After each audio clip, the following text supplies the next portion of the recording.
Hi friends, welcome back to new video. இது eagle vision. நான் உங்கள் சுரேஷ். இவர் பார்த்தீங்கன்னா என்னோட ஃப்ரெண்டு விக்னேஷ். இவரும் நானும் வந்து இந்த சேனலில் வந்து ஒரு ஒரு சில டாப்பிக்கை எடுத்துகிட்டு அதில் கான்வர்சேஷன் மாதிரி பண்ணுவோம். சில டவுட்ஸ் அவருக்கு இருக்கிறது, இல்லை ஒரு ஆடியன்ஸாக என்ன டவுட் இருக்குமோ அந்த டவுட் அவருக்கு கேட்பாரு. எனக்கு தெரிஞ்சது நான் வந்து அதுக்கு என்ன தெரியுமோ அதை நான் ஆன்சர் பண்ணுவேன். வாங்க இன்னைக்கு வீடியோக்குள்ளே போகலாம்.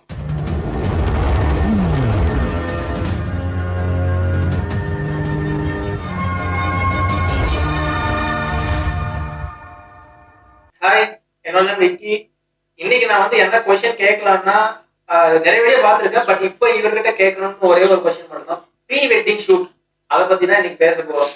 அதனால என்ன விளைவுகள்லாம் ஏற்படுது, எப்படி இருந்து இப்ப எப்படி மாறி இருக்குது கரெக்டா, அதை பத்தி இவர்கிட்ட எனக்கு கேட்கணும்னு தோணுது. இவரோட புரிதல் வந்து என்ன சொல்றாருன்னு பார்க்கலாம். என்னன்னா ப்ரீ வெட்டிங் ஃபோட்டோஷூட் அப்படின்னு சொல்லிட்டு இப்போது எல்லாருமே மேக்ஸிமம் நிறையா மேரேஜ் பண்ணுறாங்க. அதாவது லவ் மேரேஜாக இருந்தாலும் சரி, இல்லை அரேஞ்ச் மேரேஜாக இருந்தாலும் சரி, இவங்க வந்து இது பண்ணுறது வந்து இப்போ நார்மல் ஆகி போச்சு, ப்ரீ வெட்டிங் ஃபோட்டோஷூட்டுன்றது. இதனால் வந்து பல கேவலமான விஷயங்களும் முகம் சொல்லிக்கிற விஷயங்களும் பண்ணுறாங்க. இதனால் சில உயிர் இழப்புகள் கூட ஏற்பட்டிருக்கிறது பார்க்க முடியுது நம்மளால். அது நான் சொல்கிறேன் பின்னாடி வரேன். ஃபஸ்ட்டு வந்து இந்த ஃபோட்டோ ஷூட் வந்து எப்படி இந்த அளவுக்கு நம்ம வந்துச்சு, இந்த நம்மளோட இந்த சொசைட்டியில் இந்த அளவுக்கு வந்திருக்கு அப்படின்றத நம்ம பார்க்கலாம். ஆரம்ப காலகட்டத்தில் நம்ம கல்யாணம் பண்ணுவாங்க. அதாவது கேமராக்கள் வர காலகட்டத்துக்கு முன்னாடி மேரேஜ் பண்ணாங்கன்னா என்ன பண்ணுவாங்கன்னா, அப்போ கல்யாணம் பண்ணும்போது போட்டிருந்த மாலை, இல்லை அன்றைக்கி போட்டுக்கிற ட்ரெஸ்ஸு, அதாவது மேரேஜ் ட்ரெஸ்ஸு, அதை எடுத்து தனியாக வச்சுப்பாங்க. அது யூஸே பண்ண மாட்டாங்க. மாலையெல்லாம் மேலே ஏதாவது ஒரு இடத்துல வச்சு விட்ருவாங்க. அது அப்பப்போ எடுத்து ஞாபகார்த்தமாக பார்த்துக்கிற மாதிரி வைப்பாங்க.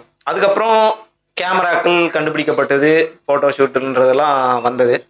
அப்போ என்ன பண்ணுவாங்கன்னா, மேரேஜ் பண்ணவங்க ஒரு நாள் 2 நாள் கழித்து ஒரு ஸ்டுடியோவுக்கு போயிட்டு 2 பேர் ஹஸ்பண்ட் அண்ட் ஒய்ஃப் நின்று ஒரு ஃபோட்டோ எடுத்துக்குவாங்க. மாலை போட்டு வெட்டிங் ட்ரெஸ் எல்லாம் போட்டு எடுத்து வச்சு ஒரு ஃப்ரேம் போட்டு வச்சு வீட்டில் மாட்டிக்குவாங்க, ஒரு ஞாபகார்த்தத்துக்காக. ஆமாம், இப்போ நமக்கு தெரிஞ்சே அந்தளவுக்கு தான். ஒரு ஃபோட்டோ எடுப்பாங்க, ஃப்ரேம் போடுவாங்க, வீட்டில் வச்சுப்பாங்க, கல்யாணம் போட்டோன்னு சொல்லி காட்டுவாங்க. நம்ம அப்பா அம்மா அதெல்லாம் அந்த காலகட்டத்தில் அப்படி தான் பண்ணியிருந்தாங்க.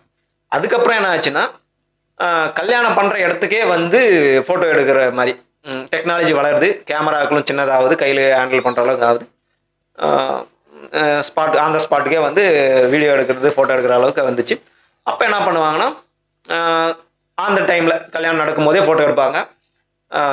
இப்போது பொண்ணு மாப்பிள்ளைங்க மட்டும் இல்லாமல் சொந்தக்காரங்க வரவங்க இந்த மொய் கொடுக்குறது, கிஃப்ட் கொடுக்குறது, அதெல்லாம் வந்து ஃபோட்டோ எடுத்து ஒரு ஆல்பமாக போடுவாங்க அடுத்தது. ஏன்னா நிறையா ஃபோட்டோ இருக்கும்போது ஒரு ஃபோட்டோ ஃப்ரேம் போட முடியாது. அதனால் ஒரு ஆல்பமாக போட்டு கல்யாண ஆல்பம் அப்படின்னு சொல்லி வைப்பாங்க ஃபோட்டோ.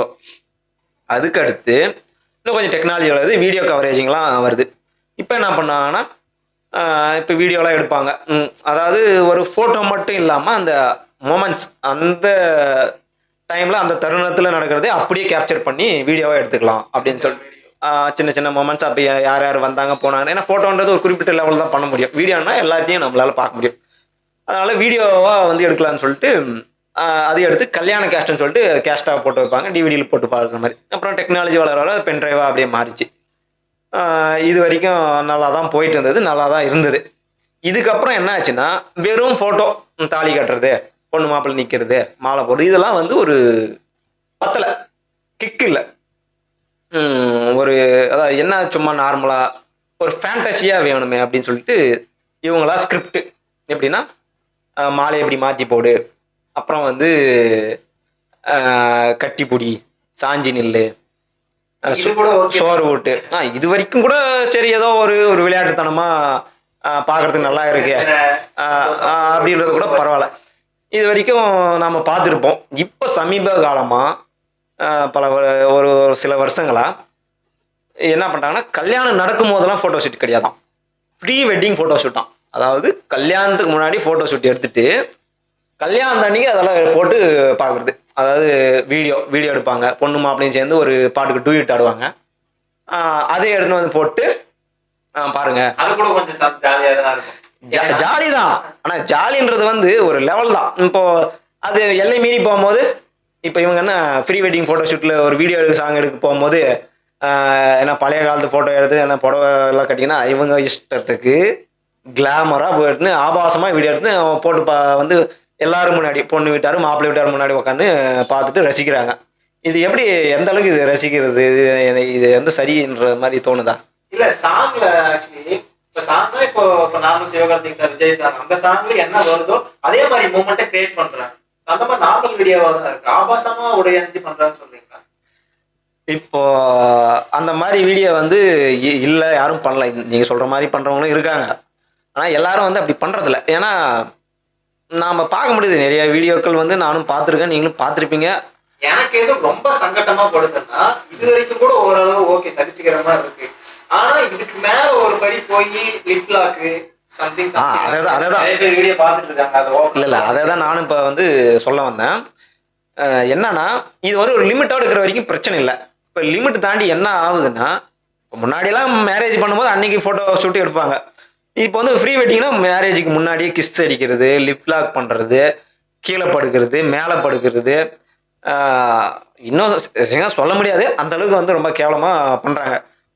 இது வந்து ஃபோட்டோகிராஃபருக்கு வந்து நான் பாரு இப்போ பயங்கர க்ரியேட்டிவிட்டியாக எப்படி நான் வந்து ஒரு ஷாட் எடுக்கிறேன் பாரு, இப்போ ஒரு ஃபோட்டோ எடுக்கிறேன் பாருன்ட்டு தேவையில்லாத கேவலமான சொல்லும் போதே ஒரு மாதிரி ரொம்ப முகசுளிப்பா இருக்கு. ஆனா வீடியோ பார்க்கும்போது பர்சனலா எனக்கு ரொம்ப முகசுளிப்பா இருக்கு. ஆனா பாக்குறவங்களுக்கும் அப்படிதான் இருக்கும் நான் நினைக்கிறேன், மக்கள் பார்வையில இருந்து. ஏன்னா அது பார்க்கும்போதே ஒரு மாதிரி ரொம்ப சங்கட்டமா இருக்கு.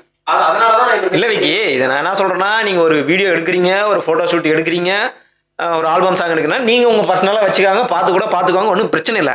இது பப்ளிக்கா எல்லாருக்கும் போட்டு காட்டணும், இல்லை ஃபேமிலியோட உட்காந்து பார்க்கணும்னு எந்த அவசியமும் இல்லை. இப்போ என்ன ஆச்சுன்னா, இது நாளடியில் இது வளர்ந்து இது வந்து ஒரு நல்ல விஷயம் மாதிரியும், இது பண்ணாதான் வந்து ஒரு அருமையான மொமெண்ட் மாதிரியும், அரேஞ்ச் மேரேஜே பண்ண மாதிரியும், லவ் மேரேஜ்னா வீட்டில் ஒத்துக்கிட்டு பண்றாங்க பாரு, அவங்களும் இதே தான். ஸ்டார்டிங்ல ஆக்சுவலி நான் ஒரு வீடியோ தான் பார்த்த மாதிரி எனக்கு ஞாபகம் இருக்கு. இந்த மாதிரி இந்த மாதிரி கொஞ்சம் ஆபாசமா. ஆனா அது போக போக அது நாளடைவில் அது என்ன ஆகுதுன்னா, ஒருத்தரை பார்த்து இன்னொருத்தரை பார்த்து ஓ இப்படி பண்ணலாம் போல, கல்யாணம்னா இப்படி பண்ணலாம் போல அப்படின்னு ஒரு பழகிடுறாங்க. நம்மள அந்த மூமெண்ட்டை கிரியேட் பண்ணிடலாம். இப்போ உங்களுக்கே இப்போ மேரேஜ் நடக்கிறதுனால ஓ ப்ரீ வெட்டிங் ஃபோட்டோஸ்னு ஒன்று நடத்தணும் போல, அது நடத்தலன்னா மேரேஜ் பண்ணக்கூடாது போல, அந்த அளவுக்கு வந்து நம்மளுக்கு பதிய வச்சுட்டாங்க. இதுதான் நான் சொல்றது ஆபத்தான விஷயம் அப்படின்றது. இது என்ன ஆபத்து, இதுல அவங்களுக்கு இஷ்டமா இருக்குது, அவங்க பாக்குறாங்க அப்படின்னு நம்ம நினைக்கலாம். இது வந்து ஒரு கல்ச்சரே வந்து ரொம்ப மோசமான நிலைமைக்கு தள்ளப்படுது. நீ ப்ரீ வெட்டிங் போட்டோ ஷூட்டுன்னு எடுக்கிற, ஏதோ ஒரு பிரச்சனை கல்யாணமே நடக்கலாம், அதை எடுத்ததெல்லாம் வந்து என்ன சொல்றது, அது ஒரு விஷயமாகுதா. அது பத்தாதுக்குன்னு இப்போ இன்னொரு விஷயம் என்ன பண்றாங்கன்னா, ஸ்டேஜில் வந்து மேரேஜ் நடக்குதுன்னா அவங்க ஃப்ரெண்ட்ஸ் எல்லாம் சேர்ந்துக்குன்னு ஒரு டான்ஸ் அந்த டான்ஸ் வந்து இப்போ என்ன ஆகி போச்சுன்னா, அவங்க ஃப்ரெண்ட்ஸ் வந்து ஆடுற, இப்போ பொண்ணும் டான்ஸ் ஆடி கட்டாயம் ஒரு ஸ்டெப் ப்ராக்டிஸ் பண்ணின்னு மேரேஜுக்கு முன்னாடி அந்த ஷூட்டுக்கு முன்னாடி ப்ராக்டிஸ்லாம் பண்ணிட்டு வந்து ஸ்டேஜில் வந்து பர்ஃபார்மன்ஸ் பண்ணணும், அதாவது டான்ஸ் ஆடணும். இது கல்யாணமா இல்லை வேற ஏதாவது கலை நிகழ்ச்சியான்றது தெரியாத அளவுக்கு அப்படி இருக்கு. இது வந்து சரி சந்தோஷமான விஷயம் தானே. ஒரு இத்தலக்க கரிபேடா ஒரு சாங், அது ரெண்டு பேரும் பொண்ணுக்கு கொஞ்சம் டான்ஸ் தெரியல, அவனுக்கு ரொம்ப நல்லா டான்ஸ் தெரியுது. அந்த வீடியோ பார்க்கும்போது கொஞ்சம் அதான் இது இப்போ என்னாச்சு, எல்லாமே பொழுதுபோக்காச்சு. கல்யாணம் அடுத்தவங்க கல்யாணம் பண்றதும் வெளி உலகத்துக்கு காட்டி அதுவும் வந்து ஒரு பொழுதுபோக்கா ஆகிப்போச்சு. இப்போ அவங்களோட ஃப்ரெண்ட்ஸ் வந்து டான்ஸ் ஆடலாம். இன்னொன்று கல்யாணத்துக்கு டான்ஸ் ஆடுறது ஒரு கோஸ்டிங் இருக்காங்க. காசு கொடுத்து கூப்பிட்டீங்கன்னா இன்னைக்கு மேரேஜ் சொன்னா அவங்க வந்து டான்ஸ் ஆடி கொடுத்துட்டு போவாங்க, ப்ராக்டிஸ்லாம் பண்ணி. அதான் இப்போ சினிமாவில் பண்றாங்களோ அதே தான். இப்போ என்ன ஆகிப்போச்சுன்னா, கல்யாணம்லாம் கிடையாது, மேரேஜ்லாம் கிடையாது, டேரெக்டாக ஒரு சினிமா ஷூட்டிங். மேரேஜ் வந்து ஒரு சினிமா ஷூட்டிங் லெவலில் இன்னைக்கு மாறி போச்சு. இப்போ இதனால என்ன பிரச்சனைன்னா, ஒரு சில வருஷத்துக்கு முன்னாடி கர்நாடகாவில் ஒரு கப்பல், அதாவது கல்யாணம் பண்ணி போகிறவங்க பொண்ணும் பையனும் வந்து ஃபோட்டோ ஷூட்டுக்காக காவேரி ஆற்றுல ஒரு போட்டில் போயிருக்காங்க, அதாவது பரிசல்னு சொல்லுவாங்க, அதில் போயிருக்காங்க. போயிட்டு சென்டராக நின்றுட்டு போஸ்ட் கொடுக்குறது, அதாவது போஸ்ட் கொடுக்கும்போது பார்த்தீங்கன்னா கூட படகோட்டியில் இருக்க முடியாது இல்லை ஃபோட்டோ எடுக்கிறதுக்கு, அதனால் இவங்க 2 பேர் தனியாக தான் நின்று ஃபோட்டோ எடுக்கணும். அப்படி போஸ்ட் கொடுக்கும்போது திடீர்னு நான் பண்ணிட்டு அந்த பரிசல் வந்து கவுந்துட்டு இருக்குதுல்ல ஆற்றுல. ஆமாம், இறந்துட்டாங்க. நீச்சல் தெரியாது 2 பேருக்கும். நீச்சல் தெரிஞ்சால் தப்பிச்சிருக்கலாம், இல்லை இவங்க வந்து கூட அந்த போட் ஓட்டுறது கூட்டின்னு போகல. ஏன்னா ஃபோட்டோ ஷூட்டுன்றதுனால இவங்க தனியாக இருந்ததுனால அவராது காப்பாற்றின்னு பாருங்க. தண்ணியோட அளவு அதிகமாகறதுனால இந்த நியூஸை சில பேர் பார்த்துருப்பாங்க, தெரியும், இருந்தாலும் நம்ம சொல்லலாம். இப்போது சேர்த்துட்டாங்க. இப்போ அவங்க வந்து இது எப்படி இறந்துட்டாங்கன்னா, இந்த ஃபோட்டோ ஷூட்டு எடுக்கணும் போய் ப்ரீ வெட்டிங் ஃபோட்டோ ஷூட்டுக்காக இறந்துருக்காங்க. அநியாயமாக அண்ணாமத்தான் 2 உயிர் போயிடுச்சு. இப்போ இவங்க அந்த மூழ்கி இறந்ததோட சேர்த்து அவங்க ஃபேமிலியோட அதாவது பொண்ணு சைடும் சரி பையன் சைடும் சரி அவங்களோட ஆசைகள் கனவுகள் எல்லாத்தையும் சேர்த்து மூழ்கடிச்சு கல்யாணத்துக்கு முன்னாடியே இறந்துட்டாங்க. ஒரு உயிர் போகுதுன்றது வந்து எப்படி வேணாலும் போகுதுதான், அதுக்கும் தேவையில்லாத வேலை செஞ்செல்லாம் உயிர் போகணுன்றது அவசியம் இல்லாத ஒரு வேலை தான். சரியா? படகு போட்டோ ஷூட் போக கூடாதுன்னு சொல்றீங்களா? இதனால என்ன சொல்ல வரீங்க? இப்ப நீச்சல் தெரியாதவங்களே யாரும் அங்க போட்டோ ஷூட் கூட்டு போனது? அதுதான் பிரச்சனை. படகு போட்டோ ஷூட்ல போயிட்டு அதுக்கான இந்த பிரச்சனைகளுக்கான அந்த அதை வந்து ஒரு அத்தியாவசியமான ஏதோ ஹாஸ்பிட்டல் கூட்டு போறாங்க, அர்ஜென்ட் ஏதோ எமர்ஜென்சி கூட்டு போறாங்க, நீச்சல் தெரியாம கூட்டு போறாங்க, ஒரு ரிஸ்க் எடுத்துட்டாங்கன்னா பரவாயில்ல. இது ஒரு தேவையில்லாத வேலை தானே. இப்ப போய் நீ அங்கதான் நின்று எடுக்கணும்ன்றது என்ன இருக்கு? நீ வேற எங்கேயாவது நின்று எடுத்துட்டு போகலாம். இல்லை எடுக்கவே தேவையில்ல, எதுக்கு எடுக்கணும்? ஃபர்ஸ்ட் இப்போ ப்ரீ வெட்டிங் போட்டோ ஷூட்ல இந்த தேவையான ஒரு விஷயமானா கண்டிப்பா அது தேவையில்ல, அவங்களுக்கும் தேவையில்ல, இந்த சமூகத்துக்கும் தேவையில்ல. அதனால எந்த பயனுமே கண்டிப்பா கிடையாது. தேவையே இல்லாத விஷயத்துக்கு போயிட்டு 2 உயிர் போனது வந்து இல்ல நான் ரொம்ப பதட்டமா கரெக்டா அது ஒண்ணு. இது நான் வந்து எனக்கு தெரிஞ்ச ஒண்ணு. இன்னும் சில விஷயங்கள் நான் பார்த்துருக்கேன், எக்ஸாக்டா தெரியலனாலும். இன்னும் நிறைய பேர் இந்த மாதிரி போட்டுக்கு வந்து அப்புறம் ஒரு ஏதோ ஒரு மலை மேலே நின்று ஃபோட்டோ எடுக்கும்போது தவறி விழுந்து கீழே விழுந்து இறந்தது, பையன் தவறி வந்து இறந்தது, அதெல்லாம் கூட நானும் பார்த்துருக்கேன். அந்த மாதிரி விஷயங்களும் வந்து இருக்கு. இந்த மாதிரி நிறைய உயிரிழப்புகள் ஏற்படுது இந்த ஃபோட்டோ ஷூட்டில், ப்ரீ வெட்டிங் ஃபோட்டோ ஷூட்டில். இது அவசியமானா கண்டிப்பாக அவசியம் கிடையாது, அத்தியாவசியமான அதுவும் கிடையாது. ரொம்ப விஷயம் என்ன தெரியுமா? வாழ்க்கையை வாழணும்னு சொல்லிட்டு ஸ்டார்ட் பண்ணும்போது போய் செத்துக்கிறாங்க. அதான் வாழ்க்கையே ஆரம்பிக்கல, அதுக்குள்ள வாழ்க்கை முடிஞ்சு போச்சு. இது எதனால? ஒரு ஆர்வ கோளாறு, ஒரு ஒரு நம்ம வந்து என்ன அந்த ஆடம்பரத்துக்காக போயிட்டு ஏதோ ஒன்று பண்ணணும்னு பண்ணி ரொம்ப சங்கடமா இருக்கு. அப்பதான் ஆரம்பிக்கிறாங்க, ஒரு விஷயம் பண்ணலான்னு, ஒரு மூமெண்ட்டை கிரியேட் பண்ணலான்னு போகும்போது இறந்துட்டாங்க. இது வந்து இந்த உயிரிழப்போடு மட்டும் நிற்கிறதுல. இப்போ என்னன்னா, ஒரு முத்தம் கொடுக்கறது, ஒரு லிப் லாக் பண்ணுறது, கட்டி பிடிக்கிறது, இதெல்லாம் ஒரு மனுஷனோட இது மனிதர்களோட ஒரு ப்ரைவேட்டான ஒரு விஷயம், ஒரு தனிப்பட்ட விஷயம். கரெக்டாக ஒருத்தர் கட்டி பிடிக்கிறது, முத்தம் கொடுக்குறது எல்லாம் இது வந்து மற்றவங்க 4 பேருக்கு வெளிச்சம் போட்டு வீடியோவில் எடுத்து காட்டணுன்றது அவசியம் இல்லாத ஒன்று. இவங்க ப்ரீ வெட்டிங் ஃபோட்டோ ஷூட் எடுத்து அவங்களே வச்சுக்கிறாங்களான்னா அப்படின்னு கிடையாது. இல்லை, சோஷியல் மீடியாவில் அப்லோட் பண்ணுறாங்க. இப்போ சினிமாவில் தான் கட்டி பிடிக்கிறது, முத்தம் கொடுக்குறது நடிப்பு அப்படின்னு சொல்லிட்டு நம்ம பார்த்தோம் ஒரு காலகட்டத்தில்.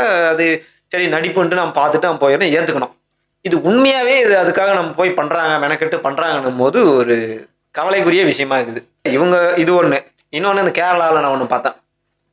துண்டை கட்டிக்கிட்டு 2 பேரும் ஃபோட்டோ எடுக்கிறாங்க. இப்படி துண்டை கழட்டி காட்டி, அதாவது அந்த பக்கம் வந்து பையன் பார்க்குற மாதிரி, இப்போ பொண்ணு வந்து வெறும் துண்டை மட்டும் கட்டிக்கிட்டு கழட்டி காட்டுற மாதிரி ஃபோட்டோ எடுக்கிறாங்க. அது போட்டிருப்பாங்களா எல்லாம் அவங்களுக்கு தான் தெரியும், நம்மளுக்கு தெரியாது.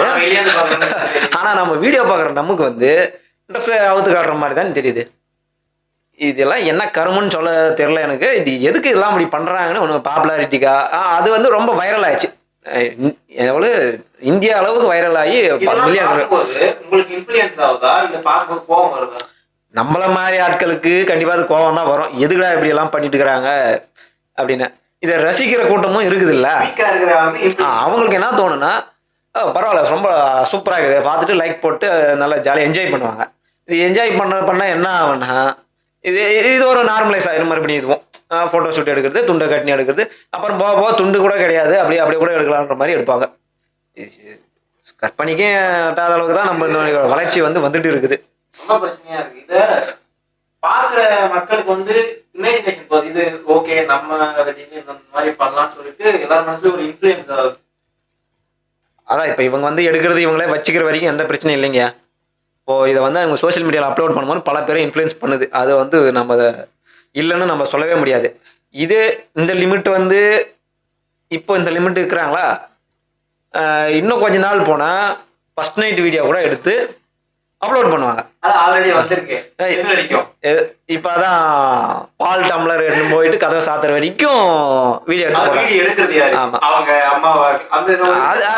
அதான் அப்போ அவங்க சொந்தக்காரன் தான் எவனா எடுப்பான். இல்லை அதுக்கும் தனியாக கேமராமேன் வரைகிறாங்களான்னு தெரியல. ஏன் கதவோடு கீழே ஒருத்தர் கமெண்ட் பண்ணிக்கிறான், ஏன் கதவோடு நிறுத்திட்டீங்க, கதவை சாத்துறதோடு நிறுத்திட்டீங்க, உள்ள வரைக்கும் போக வேண்டியதானே பார்க்கலாம். அப்புறம் இப்போ இது ஒரு ஆடியன்ஸோட ரெக்வஸ்ட், இது வரைக்கும் வந்துச்சா அதுக்கு மேல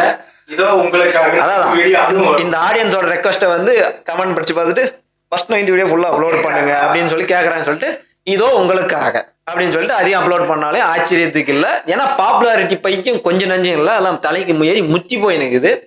எங்கே போய் முடியுன்னு ஒன்றும் புரியல. போயிட்டு பால் டம்ளர் எடுத்துட்டு போயிட்டு கதவை சாத்துறாங்க. அதை பார்க்கும்போது ஒரு இன்ட்ரெஸ்டிங் வருதுல்ல. அது இல்ல இது வந்து இன்ட்ரெஸ்டிங் வருது நல்லதான். இவங்க என்ன சினிமாவை எடுத்துக்கிறாங்க இன்ட்ரெஸ்டிங்கா காட்டி லைக்ஸ் சினிமா வந்து காசு சம்பாதிக்கிறதுக்காக பண்றாங்க. இவங்க எதுக்கு பண்றாங்க? பாப்புலாரிட்டிக்காகவும் லைக்ஸ்க்காகவும் வியூஸ்க்காகவும் பண்றாங்க. இது நாளடைவில் என்ன ஆகுன்னா எல்லாரும் பரவி இதுதான் ஒரு கல்ச்சர். அதாவது நம்மளோட தமிழ்நாட்டு கல்ச்சர் என்னன்னு நம்மளுக்கு தெரியும், இந்தியா கல்ச்சர் என்னன்னு நம்மளுக்கு தெரியும். இது மாறி வேற விதமான வெஸ்டர்ன் கல்ச்சர்னு சொல்கிறேன். வெஸ்டர்ன் இருக்கிறவங்க கூட அந்த மாதிரிலாம் பண்ணுறதில்ல. நம்ம ஊரில் இன்னைக்கு எல்லை மீறி போயிடுச்சு. இப்போ கல்யாணம் பண்ணுறாங்கன்னா அவங்க வீட்டில் இருக்கிற பெரியவங்க அவங்களாம் சொல்லணும் இதெல்லாம் தேவையில்லாது, இதெல்லாம் பண்ணக்கூடாது அப்படின்னு. அவங்களும் அன்னைக்கு இருந்தவங்க சொன்னாங்க. இன்னைக்கு காலகட்டமே இப்போ வேற ஆயிடுச்சு. இவங்களும் சேர்ந்து அதுக்கு சப்போர்ட் பண்றது அந்த மாதிரி வீடியோ. அதாவது இவங்க ப்ரீ வெட்டிங் ஷூட்டு என்ன கருமத்தி நாள் லிப்லாக் அது இது எல்லாத்தையும் எடுத்து போட்டுன்னு மேரேஜ் அப்போ போட்டுன்னு வீடியோவை போட்டு ஸ்க்ரீன்ல போட்டுன்னு எல்லாரும் சேர்ந்து குடும்பத்தோட பாக்குறாங்க. இப்போ பாருங்க நான் எப்படி கட்டி பிடிச்சிங்கிறேன் பாரு, இப்போ நான் எப்படி மொத்தம் கொடுத்துங்கிறேன் பாரு, என்னோட திறமையா பாருங்க அப்படின்னு சொல்லிட்டு இந்த மாதிரி போட்டு பாக்குறாங்களே. வெக்கமா இல்லையா இதெல்லாம்? ஒரு புருஷன் பொண்டாட்டி ஃபர்ஸ்ட் நைட் பண்ணணும்னா கதை சாத்திட்டு போயிடுவாங்க. அது வந்து அவங்களோட தனிப்பட்ட விஷயம். அவங்க மொத்தம் கொடுக்குறது கட்டி பிடிக்கிறதுலாம் இப்படி வெளிப்படையா இதெல்லாம் பண்ணின்னு வந்துட்டு ஃபேமிலியில் இருக்கிற எல்லாருக்கும் போட்டுக்காகிறாங்க. இவங்களாம் உங்களுக்கு வெக்கமா இல்லையா? முகம் சுளிப்பா இல்லையா? என்னன்னு எனக்கு ஒன்றுமே புரியல. இந்த ஜென்ரேஷனுக்கு எதை நோக்கி போகுதுன்னு ஒன்றுமே புரியல. நாமளும் இந்த ஜென்ரேஷன் தான் இருக்கோம். எல்லாரும் இப்படி பண்றதில்ல. ஆனால் இந்த பண்றவங்களுக்கு மண்டையில ஏதாவது அறிவு இருக்கா, மூளை இருக்கா, என்ன ஒன்றும் புரியல. சினிமாவா இருந்த வரைக்கும் பிரச்சனை இல்லை. ஏன்னா அது ஒரு குறிப்பிட்ட நபர் தான் சினிமா எடுப்பாங்க, குறிப்பிட்ட பேர் தான் டைரக்டர், குறிப்பிட்ட பேர் தான் ஆக்டர். இப்போ இந்த சோசியல் மீடியா எப்போ எல்லார் கையிலையும் ரொம்ப ஈஸியாக யூஸர் ஃப்ரெண்ட்லியாக வந்ததுக்கப்புறம் யார் வேணாலும் வீடியோ எடுக்கலாம், யார் வேணாலும் அப்லோட் பண்ணலாம், அது யார் வேணாலும் எங்கிருந்தாலையும் பார்க்கலாம் அப்படின்ற ஒரு பிளாட்ஃபார்ம் இன்னைக்கு வந்ததுக்கப்புறம் இது ரொம்ப மோசமாயிடுச்சு. இன்ஸ்டாகிராம்ல நிறைய வீடியோ பார்க்கும்போது நார்மல் பீப்புளே கல்யாணம் ஆனவங்க ரொம்ப ரொமான்ஸ் பண்றது, அந்த ஆமா இதை பத்தி நான் ஏற்கனவே ஒரு வீடியோ போட்டிருக்கேன், ட்ரெண்டிங் அக்காக்களை பத்தி. அதுல சில விஷயங்கள் சொன்னீங்கன்னா பல விஷயங்கள் நம்ம சொல்லலை. ஏன்னா சொல்லணும்னா நிறைய சொல்லணும். அதான் இப்போ இந்த சினிமா இதோட மோகம் தான் இவ்வளோ தூரம் வந்திருக்கிறது. அவங்க ஒரு லிமிட்டோடு நிறுத்தினாங்க. ஆனால் இவங்களால நிறுத்த முடியல. ஏன்னா லைக்ஸ், வியூஸ், அவங்களோட பாப்புலாரிட்டி, ஃபெமிலியரிட்டி, இது வந்து இது நிற்குமான்னு தெரியல. இது நிற்கலைன்னா பல பிரச்சனைகளை நம்ம சமூகத்தில் ஏற்படுத்தும். படத்துல நடிக்கும்போது அது ஆக்டிங் தெரிஞ்சு பண்றாங்க. அந்த கேரக்டர் இருந்து வெளியே வந்ததுக்கு அப்புறம் அவங்க யாரோ இவங்க யாரோ. ஆனா இது ஒரு வீடியோ பண்ணிட்டு ரீச் ஆனதுக்கு அப்புறம் மறுபடியும் இதே மாதிரி வீடியோ நிறைய பண்றாங்க. கேட்டா நாங்க ஹஸ்பண்ட் அண்ட் ஒய்ஃப்னு வாங்க. இல்லடா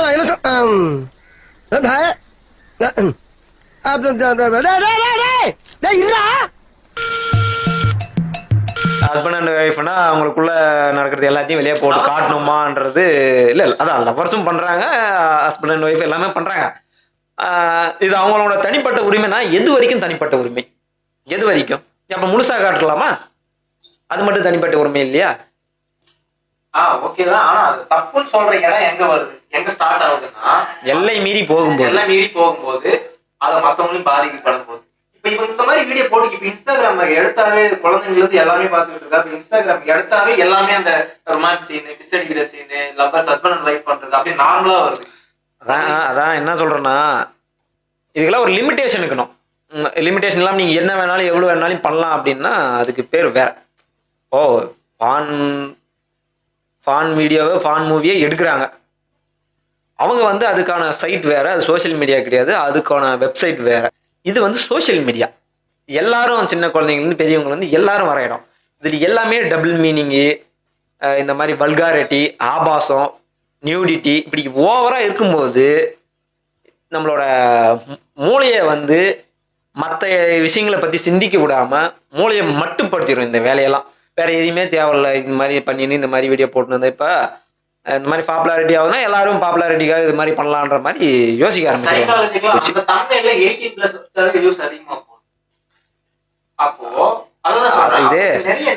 இப்போ ஒன்று வந்து அதிகமா கன்சியூம் பண்றாங்கன்றதுக்காக அதை நம்ம விற்கணும்னு அர்த்தம் இல்லை. ஆல்கஹால், சாராயம் அதிகமா குடிக்கிறாங்கன்றதுக்காக நம்ம வித்து பணம் சம்பாதிச்சிக்கலாம்னு நினைக்கிறது எவ்வளவு பெரிய கேவலமான விஷயம். எல்லாரும் குடிக்கிறாங்க, நம்ம விற்று விற்று பணம் போயிடும். அந்த மாதிரி எல்லாரும் பார்க்குறாங்க, இந்த மாதிரி விஷயம் போட்டால் பார்க்குறாங்கன்ற நினைக்கிறதுக்காக அப்படின்றதுக்காக நம்ம இந்த மாதிரி விஷயத்தையே போட்டு போட்டு போட்டு போட்டு நம்ம பெரிய ஆள் ஆயிடலாம் அப்படின்னு நினைக்கிறது ரொம்ப கேவலமான விஷயம். ஆமாம். இவ்வளோ கான்வர்சேஷன் பார்த்துருப்பீங்க, நிறைய விஷயம் பேசலாம்னு பிளான் பண்ணோம். ஆனால் முடிஞ்ச அளவு கவர் பண்ணியிருக்கோம்னு நினைக்கிறேன். சில விஷயங்கள்லாம் விட்டுருக்கோம். பட் ஆனால் நீங்கள் உங்களுக்கு இந்த விஷயத்தை பற்றி உங்களுக்கு தோன்ற விஷயத்த கமெண்ட்ல சொல்லுங்க. நாங்களும் பார்த்து தெரியும், கமெண்ட் பார்த்து வருவாங்களா அவங்களுக்கும் பார்த்து புரியும். பட் அடுத்தடுத்த வீடியோ என்னென்ன பண்ணலாம், எதை பற்றி பேசலாம்னு சொல்லிட்டு கண்டென்ட்டை கீழே சொல்லுங்க. எது நல்ல கண்டென்ட்டோ அதை சூஸ் பண்ணி பண்ணலாம். அடுத்தடுத்த வீடியோவில்